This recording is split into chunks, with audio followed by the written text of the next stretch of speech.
Let us commence. So last week we ended up discussing the Siddur, the structure of the Siddur, and the structure of the Siddur and the history of the Siddur. And we mentioned that the basic construct of the prayers is basically the Shema and the Amidah. The Amidah being the blessings that were instituted by the Anshe Knesset HaGdolah, the men of the Great Assembly. Everybody really express themselves in prayer on their own, but to a degree where the sages realize that the man's ability to connect to the words, to connect to concepts, began to diminish, and they chose the right words by which these words express everything that needs to be expressed. And that was a basic construct of the prayer of those days. But with time, there were additions, blessings were added. And with times, verses that the Leviim, that the Levites would recite in the temple, different verses of the different chapters of Tehillim that they would recite in praise of God whilst the service of the temple was taking place, was inserted and added, and subsequent years as well as different other parts of Tehillim, as well as piyutim, different poems and songs that were written by the scholars and the sages, be it of Spanish origin or of German and French origin or of the Middle East, with time were added, and thus you had the different nuschaot, the different customs of the different prayers of the different Siddurim. One of the earliest Siddurim that was written 1,140 years ago at the request of the Jews of Spain, and that was written to Rav Amram Gaon. Rav Amram Gaon was but a few hundred years after the Savoraim, after the next generation, after the Talmud was sealed. There were scholars called the Savoraim, and then the Geonim. They were the supreme leaders of the Jewish people. They had an academy, a yeshiva that had thousands of students, and Torah went forth from them, which was basically in the Middle East. And the Jews of Spain, of which began to live in Spain, wrote to him and asked for a proper structure of Siddur. And he wrote out a Siddur, and he sent them the Siddur, and they would make hand copies of it. And of course, we know that one of the reasons why we have the repetition of the Amidah, we know that the main prayer is Amidah. And the objective, as we will soon see, the objective of our prayers is to get to a transcendental meditative state towards the Amidah, towards what the Amidah represents, which we will discuss both now and later on when we get to the actual Amidah itself. And in order to get that, we have to go through the rungs of prayer. So there are different parts of the prayer that was added along the way, as we mentioned before, all in order to be able to induce man to reach a level of transcendence, reach a level of meditation by which he communes and becomes one with God. So the Amidah is the essence of our prayer, and the sages instituted the repetition of the Amidah, where the Hazan or the cantor or the leader of the prayers recites it out loud, because not everybody, essentially, why was this instituted? Because not everybody knew the Amidah by heart. Predominantly, people knew their prayers by heart, and that's why they didn't use the Siddur. They knew the prayers by heart. Those that didn't know the prayers by heart, they had a reader, and the reader would then recite the Amidah out loud, and by listening and responding, Amen, it's as if you recited the Amidah. And you have to concentrate, and you have to listen to every single word, otherwise you do not fulfill the mitzvah of the Amidah, because he's reciting it for you. And that is ostensibly the institution of the repetition of the Amidah. But the Kabbalists teach us, and the Hida, Rabbeinu Chaim Yosef David Azulai, writes about it at length, and he teaches us that Kabbalistically speaking, that's not the only reason why we have the repetition. One of the reasons why we have the repetition is because once we have reached a high state of meditation and communion with God, on a silent level, and the reason why we recite the Amidah on a silent level and why loud, we will discuss it at a later day when we discuss the actual Amidah itself. But he writes, and I will elaborate then, he writes that that's now on a higher level, and therefore it's necessary for everybody, even those who know how to pray. Now with time, and therefore that's why we have the repetition, and that's why everybody, even those who pray the Amidah, and even if you know it by heart, it has great value and importance, and in fact, according to halakha, you are prohibited in speaking and making any interruption in the Amidah, speaking during the repetition of the Amidah, let alone your own private one, even if you prayed. How much more so if you didn't pray, you didn't know how to pray, then obviously it is essential for you, because you have not fulfilled your prayer without listening to the Amidah. So they wrote to him and they said, we need a Siddur, and he wrote a Siddur for them. And that was, of course, in handwritten manuscript, and they copied handwritten manuscripts. Later on, in a later stage, about 100 years later, the Rav Sadia Gaon also wrote the basic structure of the prayer book that we use today, and he also wrote it at the request, or predominantly, for Jews living in the Arab countries. So Rav Amram Gaon wrote it for Jews of Spain, and Rav Sadia Gaon wrote it predominantly for the Jews who were living in the Middle East. 850 years ago, Maimonides also wrote the basic construct of the Siddur, which is on a similar basis in that of Rav Amram and Rav Sadia Gaon. The Ashkenazim also wrote a Siddur called Mahzor Vitri, written by Rav Simcha Vitri. He was a disciple of Rashi, and he wrote his Siddur in 1208. Is there a difference between Spanish and... there are differences. There are differences of custom. There are. But the basic construct in all of them is very similar. But there are differences. Surely there are differences. There are differences in the custom. Even in the amongst Ashkenazim, there is a Siddur in Roma. In fact, the very first Siddur that was printed, till now they had it in manuscript form. The very first Siddur that was printed, I believe it was in Venice, was in the middle 1400s. And that was the Siddur of the Jews of the Roman custom. They have their own Venezia and all of these, that area, that Roman area, had their own custom, in fact, dating hundreds of years. And they have their own custom, they have their own liturgy, they have their own style of prayer book, which is different from the Ashkenazim a little bit, and different from the Spanish as well. So the Livorno book, is that... No, Livorno is just a city where they printed one of the most famous. Livorno is one of the most famous printing press. In fact, the Hidar of Chaim Yosef David Azulai traveled to Livorno in order to print his books. He actually passed away there because he had his daughter living there as well, and he lived there for a while. And he lived there in order to be able to print his books. That was one of the most famous printing houses that printed many books generally, not only Siddurim. Yeah, but their Siddur that they printed. It could be of every custom. It could be of every custom. Livorno was one of the most famous. The Italians were the first that invented the concept of printing press, with the letters and all of that. They were the first, they were the most famous, and then later on it extended out to different places. But you'll see many books were printed, the original ones were printed in Livorno.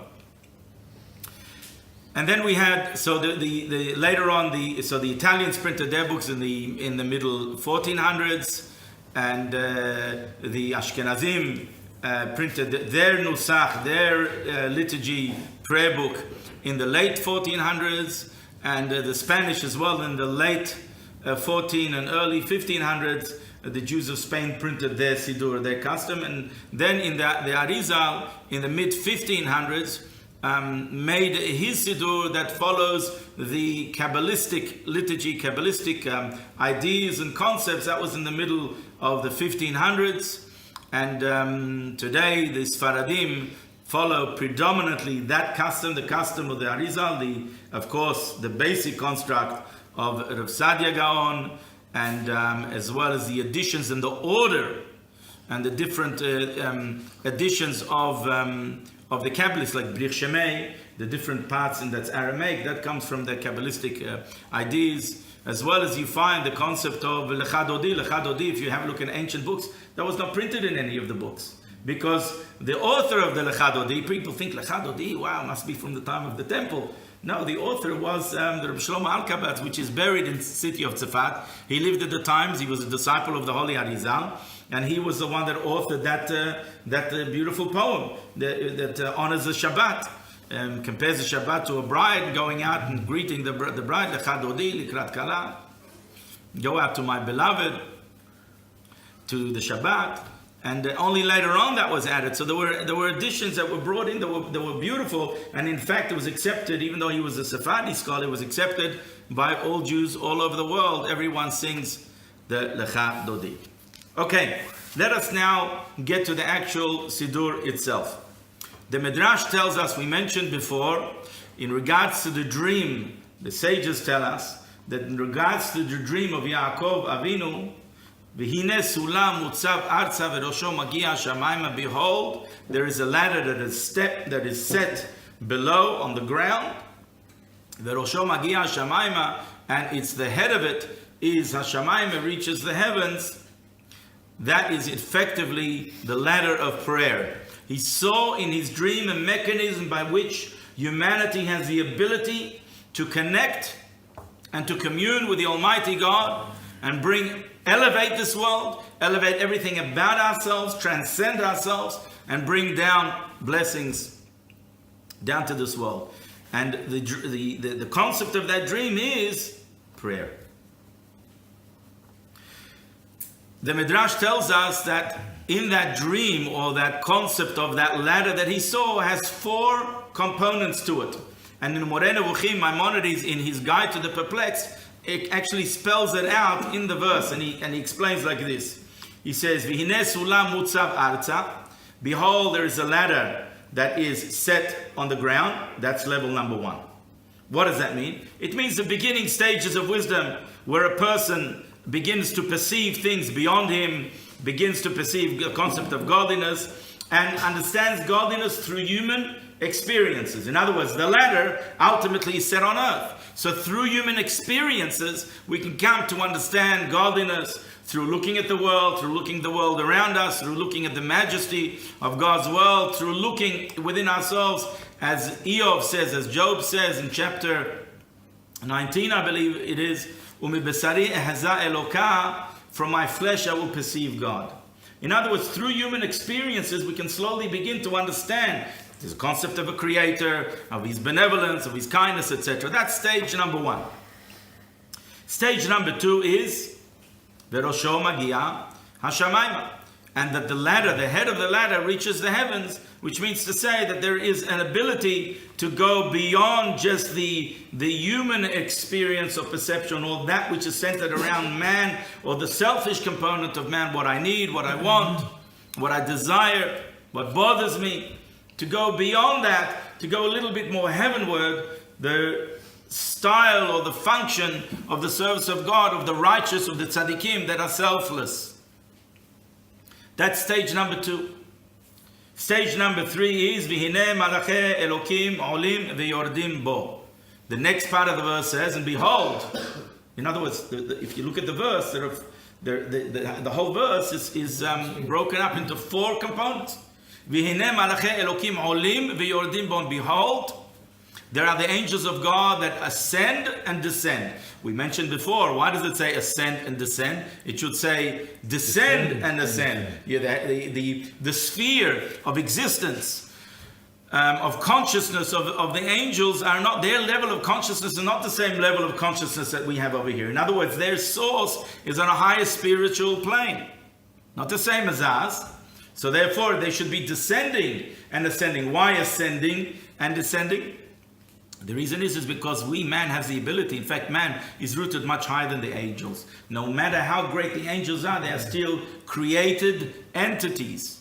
Man his body is created, but he's created from a totally different manner than that of the whole world and that of angels. And how much more so his soul, which is rooted in the essence of God, as it says in Kabbalistic writing, that the soul of man is Helek Elokah Mimal, that the soul of man is a part of God above, which means that he's not a part of the created entity, creation, but is rather part of the Creator himself. Even the manner by which man was created was not so much through the concept of speech, but more so through the concept of breath, as it says, "Vayipaha ba'apav nishmat hayim," and God blew in his nostrils the breath of life. So sure, his body is made up of physical matter and components, but the manner by which man was created, even though he's very materialistic and coarse and created from the dust of the earth, he has a component that is even beyond any created entity, even that of the angels. But nonetheless, since we live in this physical world, our conscious recognition of godliness is hidden. We're not talking about the soul, we're talking about the body and the mind. Therefore, the mind can access and understand, and that was the first step that we spoke about before, where through looking and analyzing the world, we can come to a recognition that there's a God in the world. But then we can go higher, the level of the righteous, and higher than that, the level of the angels. The level of the angels is the level of a much deeper awareness and consciousness of godliness. Because there, on that realm, which we will discuss in a minute, the ladder of prayer and the worlds that we ascend through prayer, on that level, there is less concealment of godliness. And where there is less concealment of godliness, there is more nullification before God. So we will soon see in a minute. The reason why the verse says that the angels going up and going down is because man, who is rooted in the Creator himself, has the ability to create spiritual entities, renew energy in this world. And therefore that is what goes up and ascends before the divine throne, so to speak, and then arouses or elicits divine blessing, bounty, and sustenance and mercy to this world. So therefore, the third level is the level of angels. The level of angels, their perception of spirituality is much greater than ours, because they don't have a physical body, they don't have physical needs and desires, they don't eat and sleep and drink like we do, they don't need to earn a livelihood, they don't need to engage in relationships and these type of things. So they are on a much higher level, and because they're on a much higher level, the level of perception of spirituality is greater, and they are mentioned in our prayers, as we will see later. So that is the third level by which we're rising now to the level of angels, at least in concept. Maybe not in reality, because we are human beings, but at least in concept, that we are aware that there is a concept of spiritual consciousness that is above the human reality. Unfortunately, what is reality? Reality is translated or defined by our experiences. So we start off with human experiences, as we mentioned before. We start off with the human experience. Then we go beyond that, something selfless, something that of heavenly, of the righteous. Beyond that is another level of reality. And then the fourth level is the level of V'hinei Hashem nitzav alav, and behold, God is standing upon Yaakov Avinu, the level of prophecy. That's the fourth level. That's the level of communion with God. Each one of those levels corresponds to the 4 rungs of prayer. Each one of those 4 rungs correspond, as the Shelah HaKadosh, the famous book called Shnei Luchot HaBerit. The author is buried right next to, right before in Tiberia, if you've ever been there. Rabbi Shaya Horowitz, he's buried not far from Rabbi Yochanan ben Zakkai. Just before Rabbi Yochanan ben Zakkai, it's worthwhile to visit. And he wrote a beautiful work, a Kabbalistic work as well, that he wrote or structured the Siddur based upon Kabbalistic teachings. And then he translates these four concepts into the 4 worlds, the 4 famous worlds by which is so intrinsic to Kabbalistic teachings. And without going too involved in them, there are generally 4 worlds by which when so to speak, the Almighty concealed his divine light, and where there began to be the first concept of world or vessels or identities, so to speak, or divisions within godliness. In other words, godliness itself is just purity. It's just pure love and pure light. We call it light. That's the only word that we can describe it, the orange of the infinite light. And then after the infinite light, within the infinite light, there was a concept of divine will, that God desired a world, and then began the whole concept of the order of descent, as we have discussed in different occasions. And without skipping a little bit, there began to be the concept of four worlds, where there is a very distinct and defined concept of concealment of godliness. And the way it works is basically, those who want to have a little bit more insight into that, if you have a look at the shiur, it's on the internet, evil, the topic is evil, a Kabbalistic definition. There we discuss it a little bit more at length. But very briefly, for those who weren't there, those four worlds are a concept of tzimtzum, or concealment. The higher world, the world of Atzilut, is a world by which the Kabbalists tell us that is all good. Means to say that there only reigns supreme divine consciousness or revelation of God. Even though that there begins to be the 10 emanations that are very defined. On higher levels, those 10 emanations are less defined. And in the infinite light, those 10 emanations are not defined at all. Because in godliness, in the essence of godliness, there is no concept of name, there is no concept of division at all. It's just godliness. Where there is division already, that begins to be something of when you compartmentalize ideas and concepts, there it begins to be a concept of division, like words and letters, where you're breaking up my seminal thought or seminal feeling, by which when you have a deep feeling, you can't even describe it in words. Words are a concealment of those feelings or the seminal idea. And then later on it's broken up, but in its highest form, it's absolutely pashut, it's absolutely unified and indivisible. So, but where it begins to be the concept of division is in the world of Atzilut, where there is the 10 emanations, but those 10 emanations are still clearly considered to be godliness. There's only revelation of godliness, and there's no concept of body, there's no concept of angels, any entity, any material entity whatsoever. That's the highest level. And that is the level of the Amidah. We're working backwards, from high to low. That is the level of the Amidah. Then there is a level going down of Shema, of reciting of the Shema. I'll repeat it the other way order in a minute, but I just want to concentrate on the concept of V'hinei Hashem nitzav alav, and God is standing upon him. That refers to the highest world. So in the Siddur of Shana Kadosh, he explains that those four levels refers to the four worlds. And those four worlds correspond to, of course, a different letter of God's name. The God, as we mentioned previously, name is only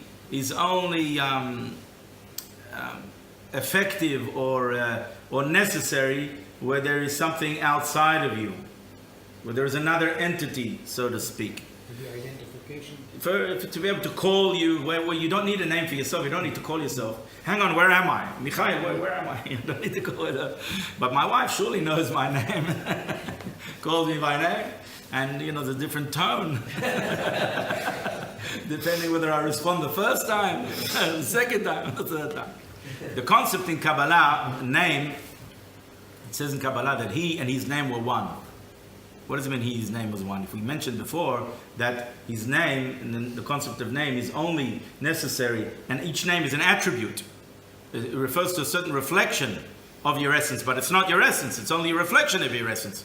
Where is there a name? Only where there begins to be the concept of worlds, where God decides to create something seemingly, from our perspective, outside of him. As far as God is concerned, nothing is outside of him. Everything is totally nullified, and everything is totally dependent and absolutely nullified before God. Before creation, after creation, makes no difference. But as far as we are concerned, we are not nullified to God. And therefore, from our perspective, we are seemingly separate entity. We're created by God, we're sustained by God. But from our perspective, we seem to be a bit of a division, so to speak, from godliness.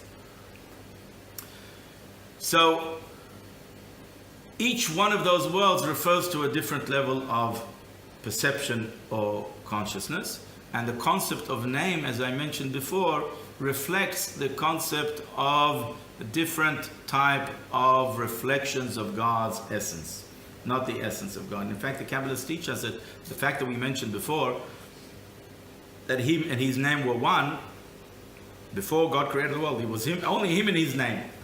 The word Shmo is the same numerical value as Ratzon, which means God's will.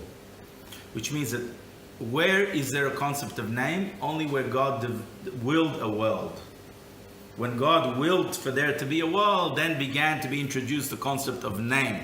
And as I mentioned, name is a reflection of God's essence, an attribute of God, and there are different attributes of God, and you can names of God, and that you can see in regards to the shiur. In this regard, you can look at the shiur. Does God have a name? The shiur, just a little bit about that. There are different names of God that refers to the different attributes of God. The Shem HaEtzem, what the Kabbalists call Shem HaEtzem, the name of God's essence, so to speak, that most reflects God's omnipresence and omnipotence, is the tetragrammaton name, the Yud and the Hey and the Vav and the Hey.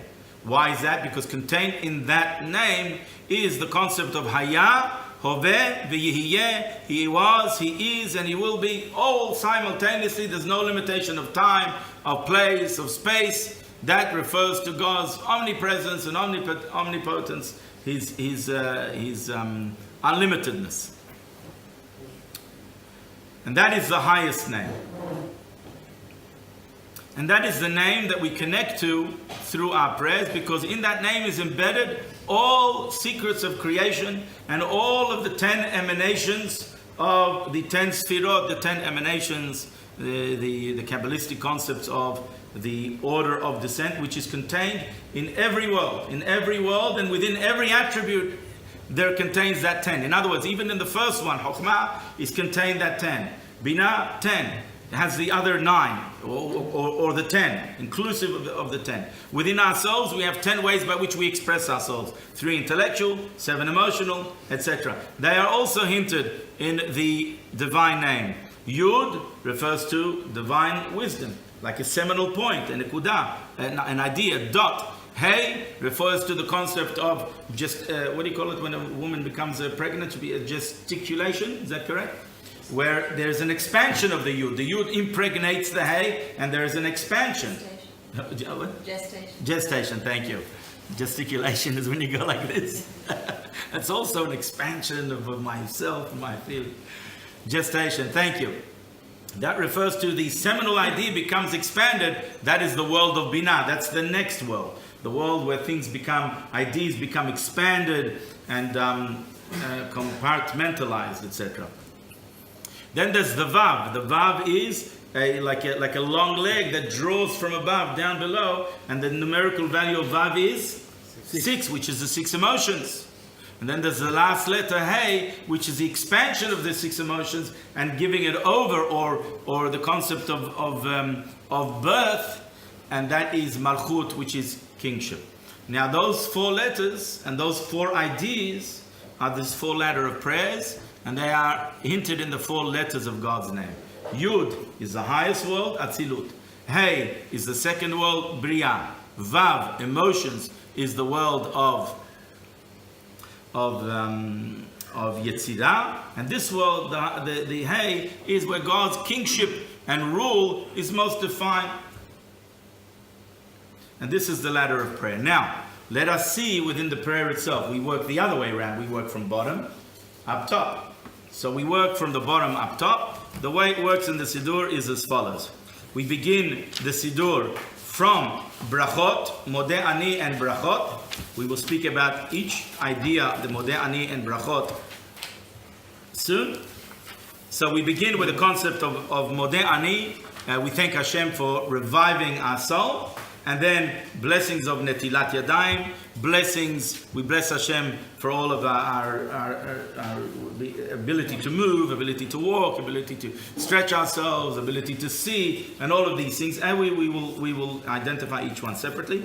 And we move along to the sacrifices, the Akedah, the binding of Isaac, because we want to recall the merit of our forefathers. And we move along to different verses of Torah as well, because we just said the blessing of the Torah. One of the blessings is we thank God for the Torah, and we want to say words of Torah. So the sages included different words of Torah. Part of the words of Torah as well as the concept of the sacrifices. As we mentioned, that one of the symbolisms of the prayer, or the association of prayer, is to associate it and to link it to the concept of sacrifices, which we discussed in the previous shiur. And so there are many verses of the sacrifices. And then we move to Hodu, and we say a little bit of the laws of the sacrifices. And then we say other words of Torah, Ezu Mekoman, and the 13 principles by which the Torah is understood, which is another a concept of Torah, of studying of Torah. And then we say Hodu, Hashem Melech, and we say Baruch She'amar. This is the first run. So basically, from the beginning of the Siddur, from page, you've got the Siddur in front of you, from page 13 until page 102, you see that, let's go to page 100. Page 13 until 100. That's the first run. That corresponds to the last hay. That's from this world. Moving, that's the first rung, as we said. V'hineh sulam mutzav arza, behold, the ladder is set down below. That refers to growing through human perception. That's the beginning, because it starts off with blessings.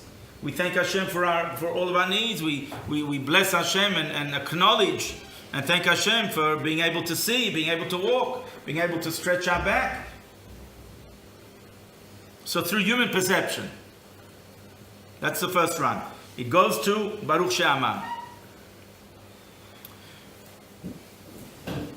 Every single one of these levels brings us to a high level of perception of godliness.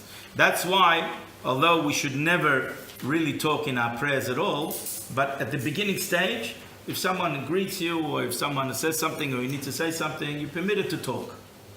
You're permitted to talk, halachically. When you say Baruch She'amar until the next stage, which is Kaddish and Baruchu, you're no longer allowed to talk.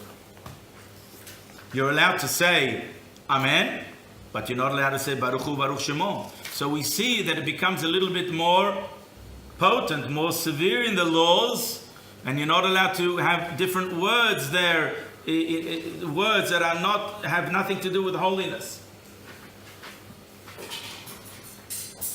It's important to note that we mentioned before that all of these words are holy, and all of these words allow us to ascend. Therefore, if possible, one should try and say all of the words, not miss out the words, and pronounce the words properly. If you mispronounce a word, it's not good, because it's different energy. Every word is responsible for a different type of energy, and that energy is brought down particularly with that order of that word. So we do the best that we can. Of course, Hashem understands the desire of our hearts, and we're not talking about someone who makes mistakes or is growing in his level of reading or understanding and all of these things. That's all good. But where a person can read, and you should try and be very careful in the reading, to be able to A, read in the proper order, and B, to read it properly. If you can't do it in Hebrew, then you can do some in Hebrew and the rest in English. And secondly, not to make an unnecessary interruption in prayers. So the first part of the prayer, which we're going to dissect the salient ideas of it separately and discuss all of them, Odani, each of the blessings, etc. And Baruch She'amar. Well, first of all, I want to say that from that point of view, from that perspective, you're permitted to talk, but you should be careful. We're going up a ladder. Be careful not to insert words that don't belong there. It's like you're making a cake and you get the ingredients, and someone's talking to you and you absent-mindedly put a little bit of salt and put a little bit of peanut butter, but it doesn't belong there. That's not the recipe, and you're going to get a different result. So we have to be very careful to concentrate on our prayers and make sure that the prayers are in the right form. The next stage we'll see that the next stage becomes a little bit more detached from the material world. And that is, you're allowed to answer Amen, but not Baruch Hu Baruch Shemo. Before, you were allowed to answer Amen and Baruch Hu Baruch Shemo. Before Baruch She'amar, you were allowed to answer Baruch Hu Baruch Shemo, and you were allowed to talk to someone, etc. Now, from Baruch She'amar onwards, from page 100 onwards, not allowed to talk. Not allowed to talk. Not only you're not allowed to talk, you don't answer Baruch Hu Baruch Shemo. And then further we will see that there are other restrictions. The holier or the higher we ascend up the ladder, there are other restrictions. The first stage refers to this world. The last letter of God's name, the letter of Hey, refers to this world, by which we're climbing out of this material shell and entering a new level of consciousness, a new level of appreciation and perception of godliness, and we will continue by the grace of God next week.